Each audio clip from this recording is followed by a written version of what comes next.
Hello and good morning to everyone. My name is Alok Sharma, an IIT alumnus, and you're watching 5 classes. Let's hit the concepts. So, in the previous lecture, we just started friction. हमने friction के बारे में चर्चा की थी कि what is friction, क्या direction में क्या लगता है, उसकी प्रॉपर्टीज सारी देखी थी कि क्या वो कांस्टेंट होता है, क्या वो चेंज होता है, क्या वो क्या कहते हैं सेल्फ एडजस्टिंग होता है, ये सारी बातें हमने की थी कल. और एक क्वेश्चन भी दिया था और मैंने देखा है कि किसी ने भी कमेंट नहीं किया है, तो I guess I am not going to solve it. अभी मैं इसे सॉल्व नहीं करने जा रहा हूँ उस क्वेश्चन को. क्यों? क्योंकि जब आप सॉल्व करेंगे और फिर आप कमेंट करेंगे तो फिर हम कमेंट में ही चर्चा कर लेंगे उसके बारे में. अब मैं बता दूंगा तो फिर आप सॉल्व नहीं करेंगे, और सॉल्व नहीं करेंगे तो फिर मुझे मजा नहीं आएगा. समझ में आ रहा है ना? तो अगर आप पढ़ रहे हैं तो आपको सॉल्व करना चाहिए और कमेंट भी करना चाहिए, ठीक है, ताकि मुझे पता चले कि एटलीस्ट आप लोग पढ़ रहे हैं.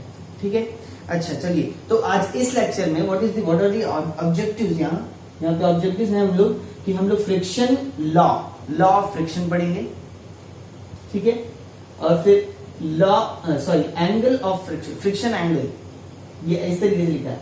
फ्रिक्शन के बारे में क्या लॉ पढ़ेंगे और एंगल पढ़ेंगे. देन एंगल ऑफ रिपोज, ये 3-4 बातें कुछ करेंगे और कुछ छोटे मोटे डिस्कशन कुछ और कर लेंगे. अच्छा, तो चैप्टर शुरू करने से पहले अगर आप लोगों ने चैनल को सब्सक्राइब नहीं किया, प्लीज डू इट, है ना. और अपने दोस्तों को प्लीज शेयर कीजिए, ये सब ये कंटेंट शेयर कीजिए और उन्हें भी बताइए कि पहले चैप्टर से अगर आप कंटिन्यूसली देखते आते हैं तो आपको बहुत ज्यादा फायदा मिलेगा. क्योंकि मैं कई सारी चीजें ना पहले का रेफरेंस लेता हूँ, राइट, कि मैंने वहां पे बताया था.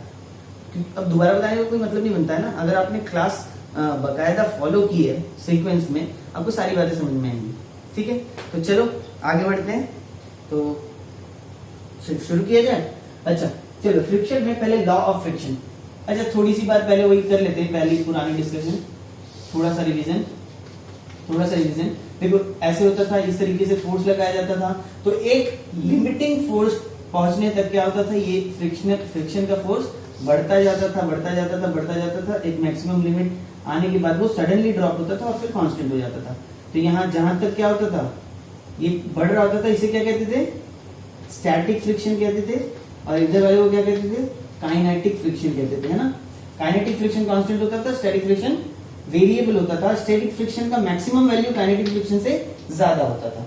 इतनी बातें तो हमने की हुई थी. फ्रिक्शन का डायरेक्शन पता है ना. फ्रिक्शन का डायरेक्शन एक तो टेंजेंशियल टू द बॉडी होता है और अगेंस्ट दी मोशन होता है. अगर मैं देखो सिर्फ ब्लॉक बनाऊं, ब्लॉक इधर की ओर मूव करना चाहता है because of the external force, तो ब्लॉक पे पीछे की ओर फ्रिक्शन लगेगा, करेक्ट. और ब्लॉक पे पीछे की ओर फ्रिक्शन लग रहा है, इसलिए सरफेस पे आगे की ओर फ्रिक्शन लगेगा.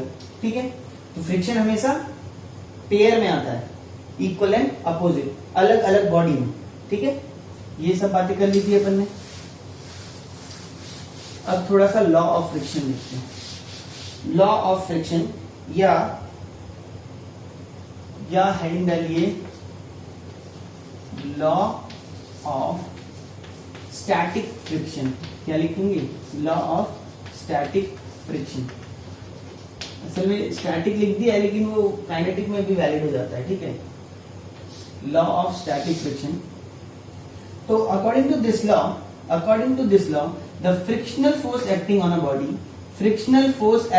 अ body is proportional to the normal reaction on the body by the surface. क्या बात समझ में आती है? Frictional force acting on the body is proportional to the normal reaction on the body by another surface. तो वही same बात कर लेते हैं. ये क्या हो गया, ये अपना ब्लॉक है और ये अपना सरफेस है. अच्छा, इस ब्लॉक पे कौन कौन से फोर्स लग रहे होंगे, ये सोचो. ब्लॉक पे कौन कौन से फोर्स लग रहे होंगे. जब हम इसे एक्सटर्नल फोर्स दे रहे हैं तो ऑब्वियसली एक्सटर्नल फोर्स तो लग रहा है, एक्सटर्नल फोर्स लग रहा है. अच्छा, इस ब्लॉक पे एक इस तरीके से नॉर्मल फोर्स भी लग रहा होगा ना, सरफेस की वजह से नॉर्मल फोर्स लग रहा होगा, और एक mg का फोर्स लग रहा होगा जो कि नीचे की तरफ होगा बिकॉज ऑफ इट्स मास. अच्छा, अगर ये ब्लॉक मूव नहीं कर रहा है या मूव कर भी रहा है और ये अगर सरफेस फ्रिक्शनलेस नहीं है, कुछ इसमें फ्रिक्शन है, अगर इस सरफेस में क्या है, फ्रिक्शन है, तो क्या होगा, हमें पता है कि बिकॉज ये बॉडी इधर की ओर मूव करना चाहती है तो इस बॉडी पे मूवमेंट के डायरेक्शन के अपोजिट पे एक फोर्स आएगा जिसे क्या कहते हैं, फ्रिक्शन का फोर्स कहते हैं. तो ये फ्रिक्शन का फोर्स आ जाएगा. ये हो गया फ्री बॉडी डायग्राम किसका, इस मास का, करेक्ट ना. इस मास का फ्री बॉडी डायग्राम है, ना कि ये सरफेस का. सरफेस पे तो फ्रिक्शन फोर्स अपोजिट डायरेक्शन में लगेगा. चलो अच्छा, ये बात हो गई, समझ में आई। अच्छा, ये डायग्राम बनाते ही और इस रिलेशन को देखो तुम, फ्रिक्शन फोर्स, स्टैटिक फ्रिक्शन, अभी हम लोग क्या पढ़ रहे हैं स्टैटिक के बारे में, तो स्टैटिक मान लो, इसे स्टैटिक मान लो, that means acceleration on the body is 0। Static friction का case, static friction on the body is proportional to the normal acting on the body, normal acting on the body। अच्छा, अब कुछ लोग सोच रहे होंगे सर यहाँ पे normal is equal to mg है, क्या मैं ऐसा कह सकता हूँ कि frictional force, static frictional force acting on the body is proportional to weight of the body, क्या ये भी मैं कह सकता हूँ? तो नहीं बेटा, ये बात बिल्कुल गलत होगी। अगर तुमने कह दिया कि static frictional force is proportional to weight of the body, ये बिल्कुल गलत है, बिल्कुल गलत है, क्योंकि मैंने तुम्हें पहले भी बताया है नॉर्मल रिएक्शन तो भाई सरफेस प्रोवाइड करता है, ठीक है। ये कुछ ऐसे केसेस होते हैं कि नॉर्मल रिएक्शन पे mg बराबर हो जाता है, नॉर्मल रिएक्शन और mg बराबर हो जाते हैं, लेकिन कई सारे ऐसे केसेस हैं जहां पे नॉर्मल और mg अनइक्वल होते हैं, राइट। तो तुम्हें वो स्लैंट वाला सरफेस याद है, स्लैंट वाला सरफेस इस तरीके का, यहाँ पे जब रखा जाता था बॉडी को, तो ये नॉर्मल होता था, जो कि mg के बराबर तो नहीं होता था, लेकिन ये क्या हो जाता था, mg cos थीटा के बराबर होता था, ठीक है। तो ऐसे केसेस में नॉर्मल के बराबर, नॉर्मल से प्रोपोर्शनल है मींस mg cos थीटा से प्रोपोर्शनल है, ना कि mg से प्रोपोर्शनल है। तो हमेशा क्या ध्यान में रखना है कि नॉर्मल से प्रोपोर्शनल है, ना कि mg, ना कि वेट से प्रोपोर्शनल है। समझ में आती है बात? तो frictional force on a body is proportional to normal force. और इसी के साथ हमें ये पता है कि जब भी हम इस तरीके का मैथमेटिकल रिलेशन लिखते हैं, और प्रोपोर्शनैलिटी साइन को हम हटाना चाहते हैं, तो हम इक्वल साइन के बाद एक कांस्टेंट ऐड करते हैं। तो वही किया गया, static frictional force is equal to some constant multiplied with normal, और ये सम कांस्टेंट को लिखा गया म्यू एस, बिकॉज स्टैटिक है। Mu, now what is mu S? Mu S is static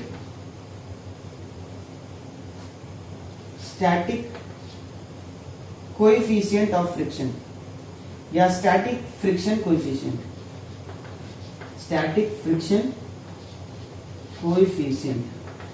समझ में आ रही है बात? ये friction coefficient. Now what is friction coefficient? Friction coefficient is the constant that depends on the nature of surfaces.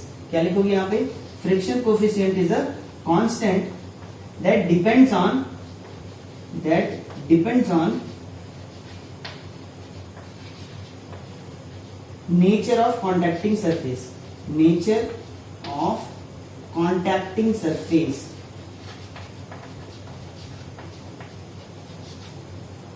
समझ में आती है बात? तो हमें पता चल गया कि फ्रिक्शनल फोर्स हम कैसे निकाल सकते हैं। समझ में आ गई बात? अच्छा देखो, तो अभी तक मैंने क्या क्या बता दिया कि फ्रिक्शनल फोर्स तो लगेगा। हम स्टैटिक फ्रिक्शन के बारे में बात कर रहे थे, तो एक्सेलरेशन 0 है। अगर मैं इसका एफबीडी बनाऊं तो ऊपर की ओर नॉर्मल, नीचे की ओर mg, आगे की ओर एक्सटर्नल फोर्स और पीछे की ओर स्टैटिक फ्रिक्शन, ठीक है। यहां पे ऐसा हो जा रहा है कि normal is equal to mg हो जा रहा है, लेकिन कभी भी static friction is proportional to weight, ये बात गलत है। Static friction is proportional to normal force, क्योंकि नॉर्मल फोर्स इस कंडीशन में तो mg के बराबर हो रहा है, लेकिन अगर हम स्लांट में रख देते तो वो mg cos थीटा के बराबर हो जाता। मतलब कि नॉर्मल फोर्स तो चेंज होता रहता है, वेरिएबल है नॉर्मल फोर्स। वेट तो कांस्टेंट चीज है, mg के बराबर ही होगा। अगर आप सरफेस पे हो, अर्थ के सरफेस पे हो, तो वेट तो हमेशा mg हो जाएगा। लेकिन नॉर्मल फोर्स कभी mg का कोई एक कंपोनेंट होगा, कभी दूसरा कंपोनेंट होगा, कभी mg से कम होगा, कभी mg से ज्यादा होगा। समझ रहे हो ना? तो इसलिए हमेशा नॉर्मल फोर्स याद रखना है और वेट नहीं याद रखना है। और जैसे ही हमने कह दिया कि frictional force is proportional to the normal force, अब हम अगर एक प्रोपोर्शनलिटी साइन हटाना चाहते हैं तो एक इक्वल टू साइन के साथ एक कांस्टेंट ऐड करेंगे, और यही कांस्टेंट, इस कांस्टेंट को नाम दिया गया स्टैटिक फ्रिक्शन कोएफिशिएंट। क्या नाम दिया गया? स्टैटिक फ्रिक्शन कोएफिशिएंट नाम दिया गया। अब ये म्यू एस जो है, म्यू एस कांस्टेंट जो है, स्टैटिक फ्रिक्शन कोएफिशिएंट, ये एक कांस्टेंट है that depends on nature of contacting surface. किस पे डिपेंड करता है? नेचर ऑफ कॉन्टैक्टिंग सरफेस पे डिपेंड करता है। और एक और इंपॉर्टेंट बात अगर मैं इसके बारे में बताऊं, तो चलो एक सवाल के साथ करते हैं। एक सवाल के साथ इसके बारे में एक इंपॉर्टेंट बात करते हैं। देखो मैंने क्या किया, ये एक बॉडी है, ये एक सरफेस है, और ये एक बॉडी है, ठीक है, और ये सरफेस है। अब मान लिया कि ये भी स्टील है और ये भी स्टील है, और ये सरफेस दोनों ही ग्राउंड है, सेम काइंड ऑफ ग्राउंड है, ठीक है, सेम काइंड ऑफ, मतलब कि नेचर ऑफ सरफेस यहां और यहां, मतलब कि ये बॉडी 1 के साथ जो कांटेक्ट है इसका नेचर ऑफ सरफेस जो है ना ये सेम है, और बॉडी 2 पे जो कांटेक्ट है सरफेसेस का नेचर सेम। अब इस कंडीशन में मुझे बताना है कि फ्रिक्शनल फोर्स इन 1 और फ्रिक्शनल फोर्स इन 2 के बीच में क्या रिलेशन होगा, के बीच में क्या रिलेशन होगा। And our options are, first point, frictional force in S1 will be greater than frictional force in S2, static friction की बात कर रहे हैं। दूसरा, Fs1 will be less than Fs2। तीसरा, Fs1 will be equal to Fs2। और चौथा, none. चौथा क्या है? नन। क्या कुछ सोच पाते हो? सोचो जरा, थोड़ी देर सोचो, फटाफट सोचो कौन सा ऑप्शन सही होना चाहिए। देखो यहाँ पे इतनी बात तो समझ में आ रही है ना कि ये वाला एरिया, कॉन्टैक्टिंग एरिया कम है और ये वाला कॉन्टैक्टिंग एरिया ज्यादा है। क्या है?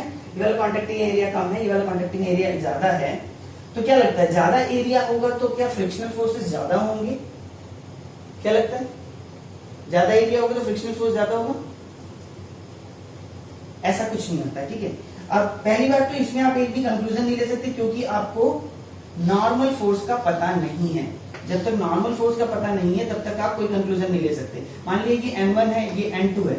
अगर क्वेश्चन में गिवन है कि N1 is equals to N2 है, अगर नॉर्मल फोर्सेस इक्वल हैं, उस केस में देखो दोनों में फ्रिक्शनल फोर्सेस इक्वल आने वाले हैं। क्या बात समझ में आती है? दोनों में फ्रिक्शनल फोर्सेस इक्वल आएंगे, एरिया से कोई लेना देना नहीं होता है, सिर्फ नॉर्मल फोर्स और म्यू एस पे डिपेंडेंट है, और ये म्यू एस एरिया पे डिपेंडेंट नहीं है। अगर कॉन्टैक्टिंग सरफेस एरिया बढ़ भी जाए ना तो भी फ्रिक्शन पे कोई अंतर नहीं आएगा, हमें सिर्फ नेचर ऑफ कॉन्टैक्टिंग सरफेस से मतलब है। म्यू एस को किसे, स्टैटिक फ्रिक्शन कोएफिशिएंट या फ्रिक्शन कोएफिशिएंट को सिर्फ नेचर ऑफ कॉन्टैक्टिंग सरफेस से मतलब है, एरिया ऑफ कॉन्टैक्टिंग सरफेस से मतलब नहीं है। एरिया बढ़ाओ घटाओ उससे कोई लेना देना नहीं है। अगर दो सरफेस, एक हैंड है अनदर हैंड है, तो हैंड और हैंड के बीच में जो फ्रिक्शन कोएफिशिएंट पैदा होना है वो होना है, चाहे वो मैं दो उंगलियों के बीच में करूं, चाहे पूरे पाम के बीच में करूं, पूरी हथेली के बीच में करूं। समझ में आता है? एरिया बढ़ने से फ्रिक्शन कोएफिशिएंट में कोई चेंजेस नहीं आने वाला है, सिर्फ नेचर ऑफ कॉन्टैक्टिंग सरफेस से फ्रिक्शन कोएफिशिएंट में चेंजेस आता है। और नॉर्मल फोर्स तो भैया वो तो बदलता रहता है, वो तो डिपेंड करता है कि ज्योमेट्री कैसी है। क्या वो mg के बराबर होगा, क्या वो mg से कुछ अलग होगा, क्या वो mg से कम होगा, क्या वो mg से ज्यादा होगा। समझ में आती बात? ठीक है, इतनी बात समझ में आ गई। तो यहाँ पे एक नीचे एक स्टार पॉइंट बनाओगे और इस क्वेश्चन के बाद क्या लिखने वाले हो? इस क्वेश्चन के बाद लिखोगे कि the friction coefficient is independent of area of contact. क्या लिखोगे? The friction coefficient is independent of area of contact, it only depends on nature of contacting surface. समझ में आ गई बात? ठीक है, चलो आगे बढ़े। अच्छा चलो आजा, तो हमने क्या पढ़ा कि frictional force, static frictional force is proportional to what? Normal, and that means Fs will be equals to mu s into n। अब हमें पता है कि Fs तो वेरिएबल है, n किसी एक पर्टिकुलर कंडीशन पे आप n के बारे में सोचो तो n तो कांस्टेंट है, मतलब कि mu s जो है कि वेरिएबल होता है। मतलब कि क्या होता है? mu s जो है कि वेरिएबल हो जाता है, और mu s भी उसी तरीके से बढ़ेगा जिस तरीके से Fs बढ़ रहा है कि नहीं? Fs और mu s एक तरीके से बढ़ते हैं, और हमें पता है कि the maximum value of Fs, ये क्या होता है? स्टैटिक फ्रिक्शन का मैक्सिमम वैल्यू होता है लिमिटिंग फ्रिक्शन। याद है ना? ये वाला कर, ये जो मैक्सिमम पॉइंट था, इस पॉइंट को ही FL भी कहते हैं, लिमिटिंग फ्रिक्शन कहते हैं। समझ में आती है बात? अब नॉर्मली ना कभी भी जब क्वेश्चन सॉल्व करते हैं तो अगर वो स्टैटिक फ्रिक्शन कोएफिशिएंट दे रहा है तो वो नॉर्मली लिमिटिंग केस पे ही देते हैं। क्या देते हैं? लिमिटिंग केस पे ही स्टैटिक फ्रिक्शन कोएफिशिएंट देते हैं। अगर ये static friction coefficient limiting case में दे दिया है, दैट मींस कि वो लिमिटिंग फोर्स तुम जो निकालोगे that will B mu S into normal. समझ में आ रहा है? लिमिटिंग फोर्स तुम्हें निकालना पड़ेगा, वहां से मिलेगा क्या? लिमिटिंग फोर्स मिल जाएगा। अच्छा सर, आपने जो है कि लिमिटिंग या स्टैटिक केस के बारे में तो बता दिया, लेकिन अगर जब काइनेटिक केस हो, मतलब कि अगर बॉडी मूव कर रही हो, तब फ्रिक्शन हम कैसे निकालेंगे, फ्रिक्शनल फोर्स हम कैसे निकालेंगे? तो भैया कुछ भी नहीं है, कुछ भी नया नहीं है।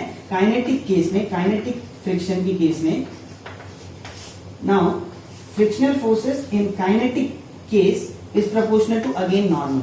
सिंपल सी बात है, कुछ भी चेंजेस नहीं है और इसमें क्या हो जाता है कि kinetic friction will be equals to mu of kinetic multiplied with normal. समझ में आ रही बात? तो ये म्यू काइनेटिक जो होगा ना, म्यू काइनेटिक जो होगा ना, वो obviously less than mu of static होगा। समझ में आती बात? क्योंकि म्यू एस तो हम नॉर्मली लिमिटिंग केस के लिए ही बताते हैं। क्वेश्चन में जो म्यू एस बताते हैं ना, वो नॉर्मली लिमिटिंग केस के लिए बनाते हैं। और लिमिटिंग केस में देखो फोर्स तो ज्यादा होता है। ये वाला लिमिटिंग केस का फोर्स है, ये वाला किसका है? काइनेटिक फोर्स है ना? ये फोर्स का है, ये कितना है? ये टाइम का डायरेक्शन है। तो लिमिटिंग फोर्स तो हमेशा काइनेटिक फोर्स से ज्यादा होता है ना, तो इसीलिए काइनेटिक का म्यू स्टैटिक के म्यू से कम होगा। दैट इज म्यू के will be less than mu S और एफ के will be less than F L. समझ में आती बात? तो काइनेटिक फ्रिक्शन हमेशा कम होता है स्टैटिक फ्रिक्शन से। हमेशा नहीं, यहाँ पे तो कम नहीं होता है ना, लेकिन लिमिटिंग फ्रिक्शन से हमेशा कम होता है। क्या कम होता है? Kinetic friction. समझ में आ रही है बात? चलो बहुत बढ़िया। तो ये भी उतार लो काइनेटिक के बारे में, काइनेटिक के बारे में फटाफट उतार दो। फिर अब छोटी छोटी बातें करते हैं। वीडियो स्टॉप करो, फटाफट उतारो। हो गया, बहुत बढ़िया।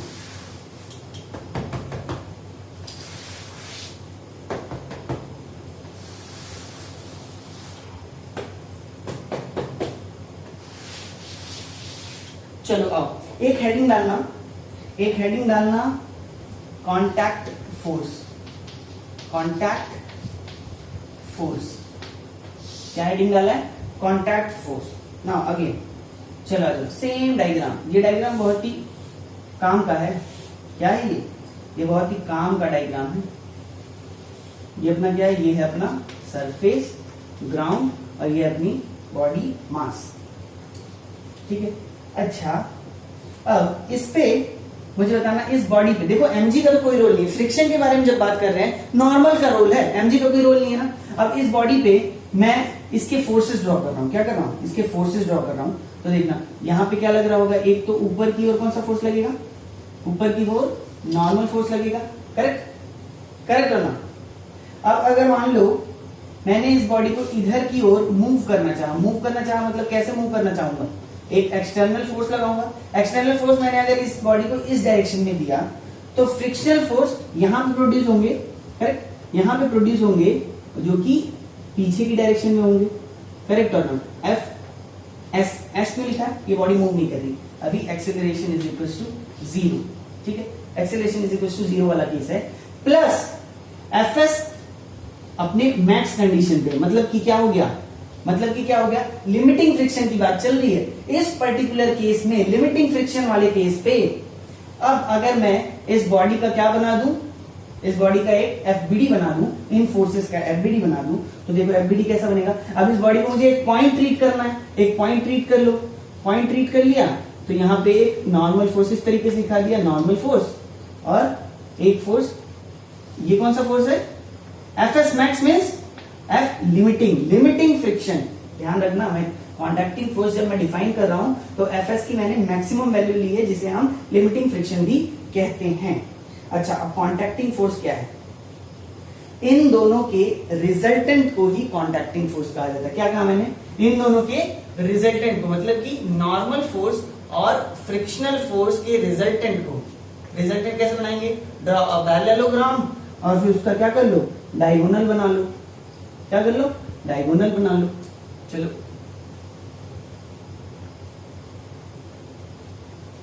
ये डायगोनल, ये हो गया ना रिजल्टेंट, एन और एफ एल का रिजल्टेंट, डायगोनल वेक्टर समेशन यार। ठीक है, तो ये इसी को क्या कहते हैं? Contacting force. कॉन्टैक्ट फोर्स, इसे ही कॉन्टैक्ट फोर्स कहा जाता है। ठीक है। अच्छा, अब ये क्यों मैं सिखा रहा हूं इतनी देर से, उसके पीछे एक रीजन। कॉन्टैक्ट फोर्स हो गया, फटाफट लिख दो। The resultant of normal and the limiting friction force is called as contact force. क्या लिखोगे? The resultant of normal and limiting friction force is called as contact force. लिख लिया? The resultant of normal and limiting friction force is called as contact force. ठीक है, यहां तक आ गया। अब ये मैंने इसलिए पढ़ाया ताकि मैं आपको एंगल ऑफ फ्रिक्शन बता सकूं, फ्रिक्शन एंगल, फ्रिक्शन एंगल के बारे में बता सकूं। हो गया क्या? अब चलो फ्रिक्शन एंगल हेडिंग डाल दो। हेडिंग क्या डालोगे? Friction angle. यहां पे लिख लो भैया फ्रिक्शन एंगल, फ्रिक्शन एंगल। अब देखो कुछ नहीं है, सेम डायग्राम में the angle between normal and contact force क्या है? The angle between normal and contact force is friction angle, समझ में आ रही है बात? तो यहां पे ये theta is friction angle, theta angle between normal and contact force. अच्छा यहीं पे देखना इसी में। अच्छा मुझे बताना, अगर ये FL है तो ये the other side will also be FL ना, ये साइड भी तो FL होगा, यहां से यहां तक का ये भी तो FL के बराबर होगा। मतलब कि अगर मैं इसका ट्रायंगल यहां पे देखो ड्रॉ करता हूं तो ये क्या हो गया? ये हो गया नॉर्मल और ये हो गया कॉन्टैक्ट फोर्स और ये हो गया कौन सा? ये हो गया FL। मतलब कि ये FL है, ये क्या है? नॉर्मल फोर्स है और ये कॉन्टैक्ट फोर्स है मान लो, ठीक है।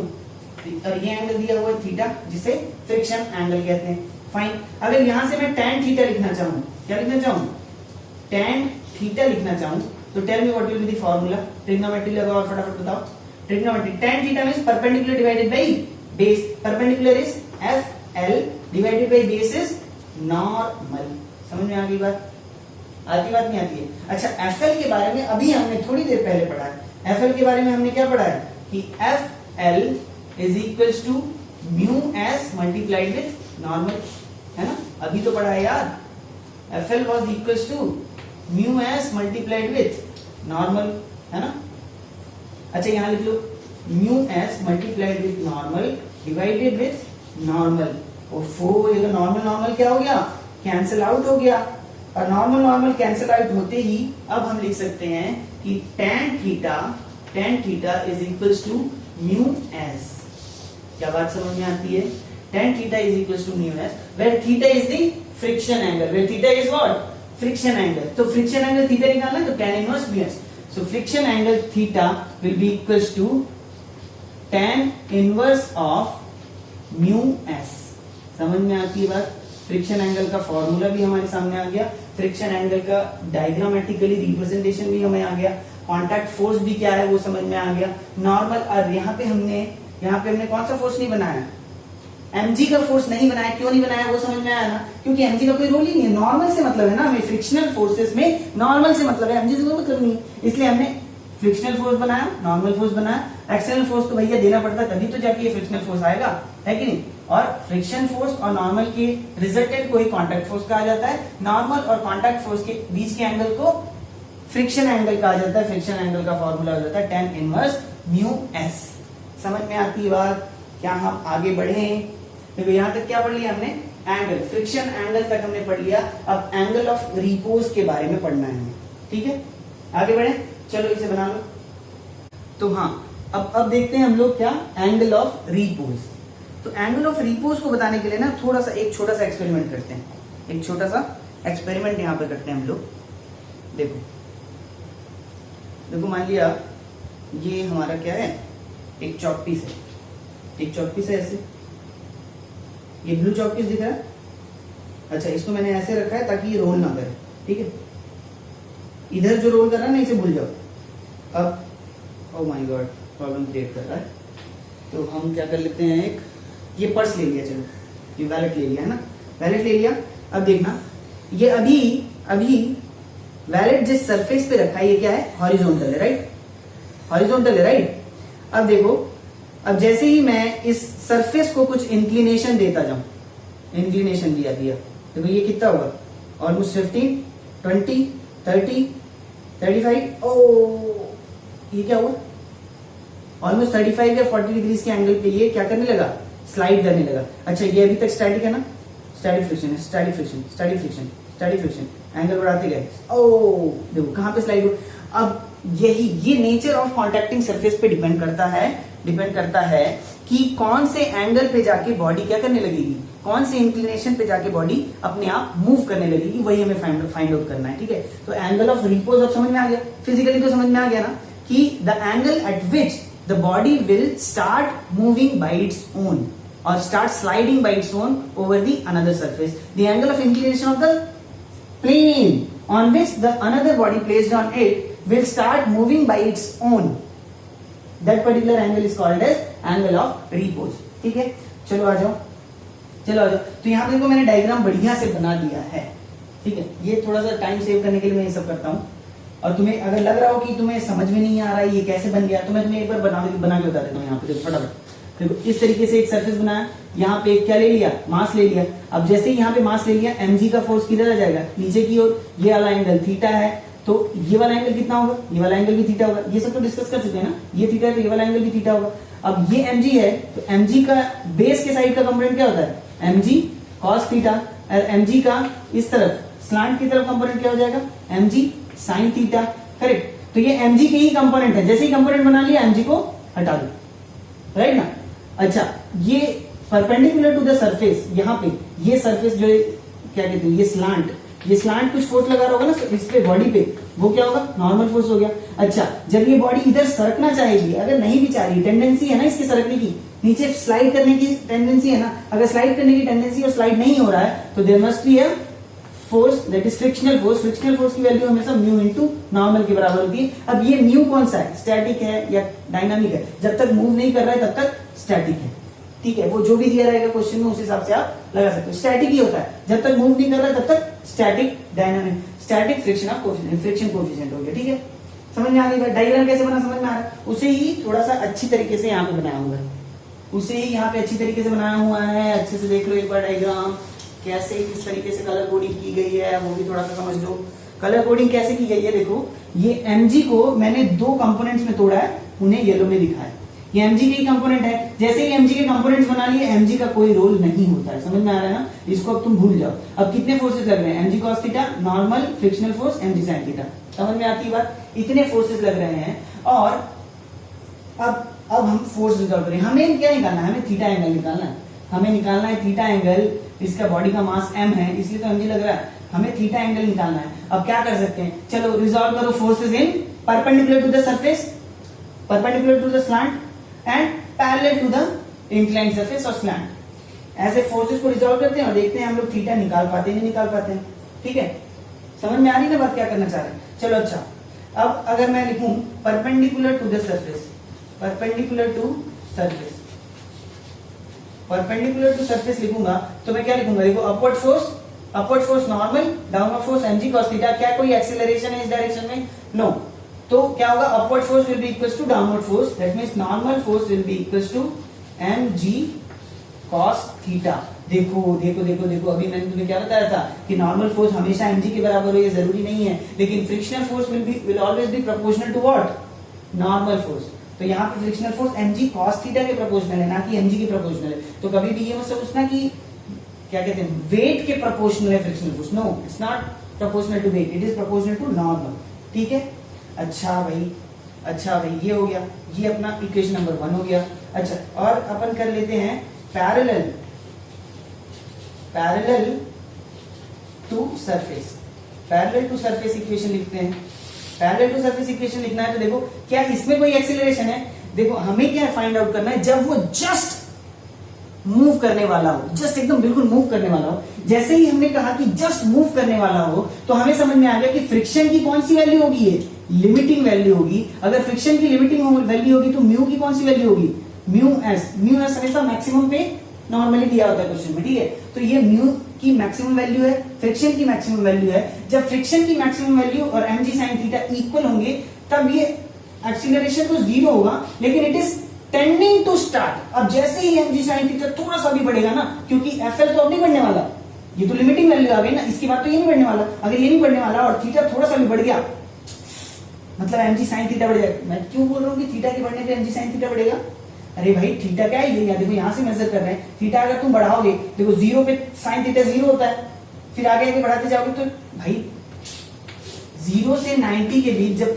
थीटा इंक्रीज होता है तो साइन थीटा की वैल्यू भी तो इंक्रीज होती है ना, साइन थीटा की वैल्यू भी तो इंक्रीज होती है। अगर साइन थीटा इंक्रीज हो रहा है तो obviously mg sine theta increase होगा, मतलब कि इंक्लिनेशन बढ़ते बढ़ते जाएगा तो mg sine theta component increase होने वाला है। और एक कंडीशन ऐसी आएगी जब वो लिमिटिंग फ्रिक्शन के बराबर हो जाएगा, अगर उससे थोड़ा सा भी थीटा आगे बढ़ा तो क्या हो जाएगा, वो FL को क्रॉस कर जाएगा और बॉडी इधर एक्सीलरेट करने लगेगी। लेकिन हमें तो एकदम वो पॉइंट की जैसे ही उसके बाद क्या होने वाला है, स्लाइड होने वाला है। तो हम क्या मानेंगे कि ये फोर्स और ये फोर्स इक्वल है और एक्सीलरेशन 0 है। अब इस थीटा से थोड़ा सा भी एकदम माइन्यूट, एकदम डेसिमल्स में भी अगर थीटा इंक्रीज हुआ तो ये एक्सीलरेट करने लगेगा। लेकिन अभी एक्सीलरेशन क्या है, 0 है। एक्सीलरेशन 0 है तो हम क्या करेंगे, इधर के forces will be equals to उधर के फोर्सेस, मतलब कि हमने क्या लिख दिया, FL will be equals to mg sin theta.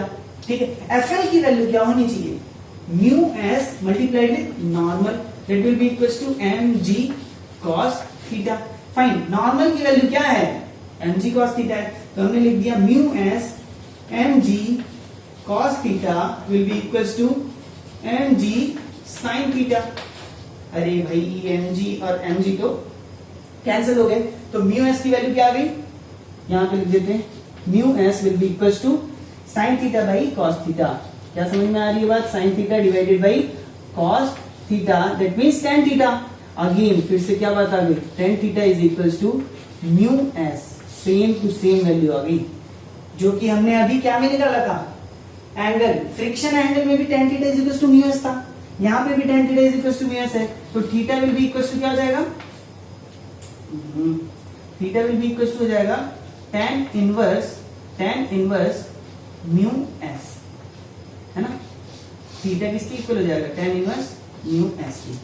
समझ में आती है बात, क्या हमने थीटा निकाल लिया, थीटा क्या है यहाँ पे, थीटा क्या है यहाँ पे, थीटा है angle of inclination of the plane. पिछली बार थीटा क्या था, theta was angle between normal and contact force, है ना, तो वो वाला थीटा और ये वाला थीटा कंफ्यूज नहीं करना, लेकिन दोनों थीटा की वैल्यू क्या आती है, tan इनवर्स म्यू के बराबर ही आती है। फ्रिक्शन एंगल ले लो चाहे एंगल ऑफ रिपोज ले लो, दोनों ही जगह पे क्या हो जाता है, सेम हो जाता है। समझ में आ रही बात, चलो बहुत बढ़िया, ठीक है, तो यहां से भी वैल्यू सेम आ गई हमारी, चलो बहुत बढ़िया। तो अच्छा, इस पे एक क्वेश्चन तुम्हें दे देते हैं, एक क्वेश्चन तुम्हें दे देते हैं। क्वेश्चन है इस तरीके से, the mass of the body is 10 kg, mass of the body is 10 kg, okay, friction angle, sorry frictional coefficient is 0.2। Frictional coefficient का कोई यूनिट नहीं होता है, क्यों नहीं होता है, यहां से देख लो तुम ना, F is equals to frictional force is equals to mu into N होता है ना, नॉर्मल भी एक फोर्स है, फ्रिक्शन भी एक फोर्स है, तो म्यू का कोई यूनिट होगा क्या, ये यूनिटलेस है, ये डायमेंशन लेस कांस्टेंट है। समझ में आ रही है बात, म्यू एस की वैल्यू ये है, तो थीटा तुम्हें निकालना है, थीटा तुम्हें निकालना है जिसके लिए क्या हो, थीटा मींस कौन सा एंगल निकालना है, angle of repose, angle of repose तुम्हें निकालना है, ठीक है। इतनी वैल्यूज दी हुई है, मास दिया हुआ है, म्यू दिया हुआ है, थीटा दिया हुआ है, क्या एंगल ऑफ रिपोज निकाल सकते हो। अच्छा, आप कुछ लोग ये सोच रहे होंगे, सर क्या इतने डेटा सफिशिएंट हैं सारी चीजों थीटा निकालने के लिए, ये भी सोच रहे होंगे। कुछ लोग सोच रहे होंगे कि कुछ ज्यादा डेटा दिया हुआ है, तो वही टेस्ट करने के लिए दिया हुआ है कि किसे पता है कि ज्यादा डेटा दिया हुआ है, किसे पता है कि डेटा कम दिया हुआ है। समझ में आ रही बात, तो मैं तुम्हें यहीं पे बता देता हूँ। देखो, theta is only depending on what, mu S. Mu S क्या है, फ्रिक्शनल कोफिशिएंट। थीटा सिर्फ और सिर्फ स्टैटिक फ्रिक्शनल कोफिशिएंट पे डिपेंड कर रहा है। मास भी मैंने एक्स्ट्रा दे दिया है, मास से तो कोई रिलेशन ही नहीं है भैया। मास तुम कोई सा भी, कितने भी मास की बॉडी रख लो, ये तभी एक्सीलरेट करेगी जब theta will be equals to tan inverse mu S. अब ये 100 किलो का रखो, चाहे 1000 किलो का रखो, चाहे 5 किलो का, चाहे 1 किलो का, सभी के लिए ये थीटा विल बी सेम। समझ में आ रही बात, because theta is independent of mass यार, मास पे तो डिपेंड ही नहीं कर रहा है। एंगल ऑफ रिपोज सिर्फ किस पे डिपेंड कर रहा है, म्यू एस पे। Mu S is the nature of contacting surface, depends on nature of contacting surface. अगर एक ही मटेरियल है और ये सरफेस और ये सरफेस का मटेरियल अगर आप चेंज नहीं कर रहे हो, तो कॉन्टैक्टिंग सरफेस का नेचर भी नहीं चेंज होने वाला, और कॉन्टैक्टिंग सरफेस का नेचर नहीं चेंज होगा तो थीटा की वैल्यू चाहे कोई सा भी मास रखो सेम रहेगी, और यहाँ पे तुम थीटा निकाल सकते हो। समझ में आ गई बात। तो क्या ये क्वेश्चन, ये यहाँ पे हम लोग का लेक्चर एंड होता है, और आई गेस कि आप लोगों को समझ में आया हो, है ना। तो बढ़िया ज्यादा लोड के साथ नहीं पढ़ेंगे। देखो फ्रिक्शन ना एक ऐसा चैप्टर है जिसको स्लो ले जाना जरूरी है, क्योंकि इसमें बहुत सारे कॉन्सेप्ट्स आते जाते हैं। छोटी छोटी ये डायग्राम बनाते वक्त ना आप लोग कभी सोचोगे कि यार म्यू एल लेना है कि म्यू एस लेना है, क्या लेना है समझ में नहीं आ रहा है, लिमिटिंग फ्रिक्शन आना चाहिए कि कौन सा आना चाहिए। कई सारे ऐसे क्वेश्चन होंगे जहाँ पे आप एकदम बिल्कुल फंस जाओगे, समझ में आ रहा है। तो हमें इसको धीरे धीरे लेते हुए चलना है और कॉन्सेप्ट्स को बनाते हुए चलना है। देखो डायग्राम को बढ़िया से कलर का यूज करके इस तरीके से बनाओ ताकि फ्यूचर, अगर तुम पहली बार कर रहे हो, अगर तुम पहले से जान रहे हो ब्लू से बना दो पूरा फटाफट जैसे मैंने यहाँ पे बनाया था, तब तो तुम्हें पता है ना। लेकिन इनिशियली जब आप पहली बार पढ़ रहे होते हैं ना, तो आपको कॉन्सेप्ट डेवलप करने का टाइम है, और उस समय पे अगर आप इस तरीके से शुरुआत करें ना, तो आपको क्या है कि बहुत ज्यादा फायदा मिलने वाला है। चीजें ना एकदम दिमाग में बस जाती हैं कि हाँ मैंने mg को 2 भाग में बांटा था, तब येलो कलर यूज कर लिया था। ये येलो कलर रिप्रेजेंट कर रहे हैं कि ये एक ही फोर्स के 2 कंपोनेंट हैं, ठीक है। ये अलग फोर्स है, ये अलग फोर्स है, mg एक अलग फोर्स है। एक्चुअली में यहाँ कितने फोर्स लग रहे हैं, नॉर्मल, mg और फ्रिक्शनल फोर्स, लेकिन हमने mg का 2 कंपोनेंट ले लिया, इसलिए हमें 4 फोर्स दिखाई दे रहे हैं, लेकिन एक्चुअल में यहाँ पे 3 फोर्स लग रहे हैं। समझ में आती बात? ये सब बातें समझना बहुत जरूरी है। क्या समझ रहे हो? मैकेनिक से ही, मजाक नहीं चल रहा है। अच्छा, तो फ्रिक्शन पे देखो, फ्रिक्शन पे हमने जितना भी एनालॉग में जितने सवाल किए हैं, सब में हमने स्मूथलेस सरफेस लिया था ना, लिया था नहीं लिया था? अगर उन सभी सरफेसेस को तुम स्मूथलेस से हटा के रफ कर दो, रफ कर दो मतलब क्या है कि कुछ दरार है।